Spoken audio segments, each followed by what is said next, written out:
Yeah, it's not in verses or chapters or no footnotes. I'm gonna read it like No cross references. You know what? I have a copy of that. I have actually held Bible first. There's one in there, an actual first edition. One of my bishops,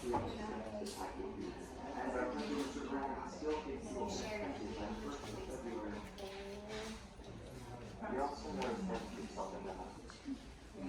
Oliver Cowdery at London.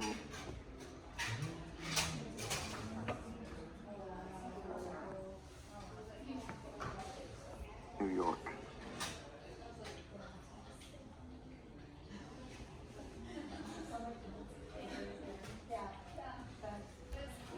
Dear Brother Joseph, I received your letter yesterday, bearing the date October 22nd, 1829. I had for a long time expected to hear from you, so your letter was gladly received. My only motive in this writing is to inform you of my desires to be freed from sin and to rest my soul in the kingdom of my Savior and my Redeemer. When I begin to write of the mercies of God, I know not when to stop, but time and paper fail. The printing of the Book of Mormons goes rather slow yet, as the type founder has been sick, but we all expect the type will be in, and our printer, Mr. Grandin, still thinks he will finish printing by the 1st of February. We all send our respects to yourself and Emma. Oliver Cowdery at Menden, New York. The published volume has 600 printed pages. It would deepen and expand the spiritual understanding of millions of people. When they were translating the gold plates at Harmony, Pennsylvania, Joseph and Oliver came out to see if I could help them with some provisions, since they had no way to buy any.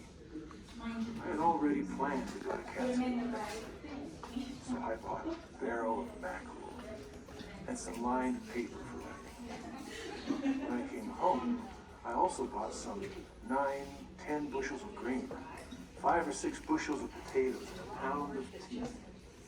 I went down to visit Joseph and Oliver. They were gone to see if they could find a place to work for provisions. But when they returned home and saw me there with the supplies I'd bought, they were glad, because they had run out, and their efforts to find work had been unsuccessful. They went straight to work translating, and they had provisions enough to last. So they printed the first 5,000 copies of this. And it's crazy. well, yeah, here's all the letters, right? So they have to put those in, they kind of make cases like this.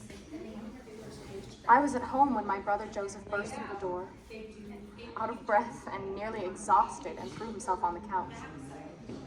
He was clutching the package with the gold plates against his side with his left hand. His right hand was badly bruised.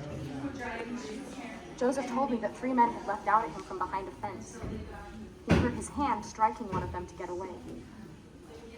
Then he ran with the plates until he was out of breath. I looked after Joseph until he was breathing properly again, and I examined his injured hand and treated the bruises on his knuckles. I never saw the plates because the angel had forbidden Joseph to show them at that time.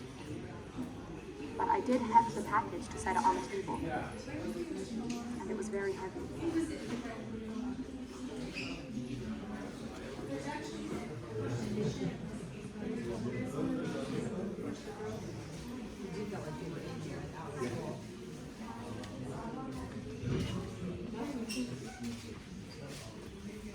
We're going to start the film again if anybody's interested.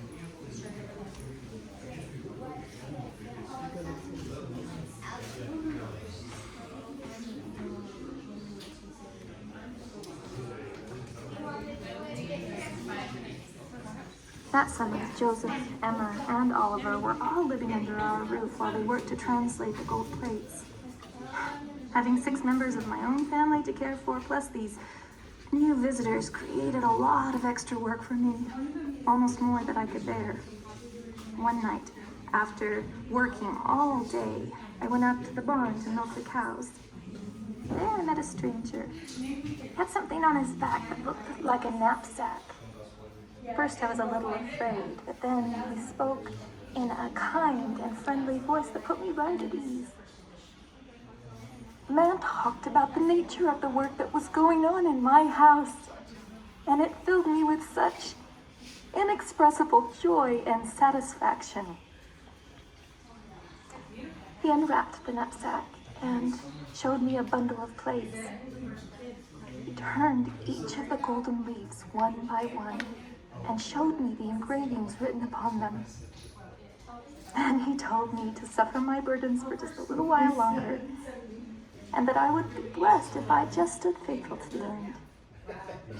Then the stranger disappeared suddenly, and I could not tell where he had gone. From that moment, my burdens became lighter, and I had no more desire to murmur or complain.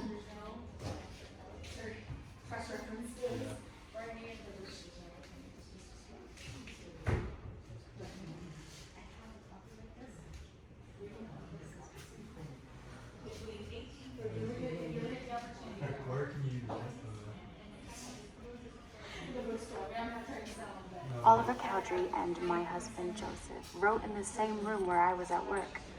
The plates often lay on a table wrapped in a small linen tablecloth that I had given him. I once felt the plates as they lay there. I traced their outline and shape.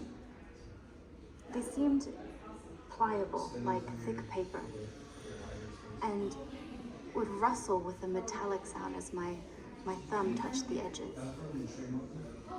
I did not attempt to uncover them or handle them. I was satisfied that this was the work of God and therefore did not feel it necessary.